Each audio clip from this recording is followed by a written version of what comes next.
میں یورپ میں transport company میں جاب کرتا ہوں. یہاں پر بیت الخلاء میں پانی کی بجائے ٹوائلٹ پیپرز ہوتے ہیں, تو ایسی صورت میں پاکی کیسے حاصل کی جائے؟ دونوں حالتوں کے بارے میں تفصیل سے بتا دیجئے.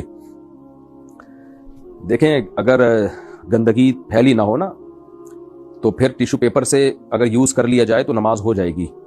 لیکن آج کل کی غذائیں ایسی ہیں, جیسے کہ حضرت علی رضی اللہ تعالیٰ عنہ کا بھی قول ہے, غالباً مصنف ابن ابی شیبہ میں ہے, کہ صحابہ کے دور میں ایک تو ویسے بھی پانی کی کمی ہوا کرتی تھی, تو جنگلوں میں کبھی جاتے تھے تو مٹی کے ڈھیلے سے بھی استنجا کر لیا کرتے تھے. لیکن حضرت علی رضی اللہ تعالیٰ عنہ کا قول ہے کہ ان کی غذائیں خشک تھیں تو گندگی نہیں ہوتی تھی اس سے.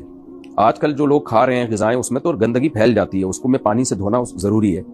تو اب اگر ٹوائلٹ پیپر ہی آپ یوز کرنا پڑ رہا ہے, پانی نہیں ہے, تو بوتل لے جائیں پانی کی. وہاں پانی لے جانے پر پابندی تو نہیں ہے. دنیا میں ہم نے بھی سفر کیا ہے, بہت سے لوگ مغربی ممالک میں سفر کرتے ہیں, تو پانی کی بوتل ساتھ رکھا کریں اور پانی لے جائیں, اس سے آپ واش روم میں آپ استنجا کریں پانی سے.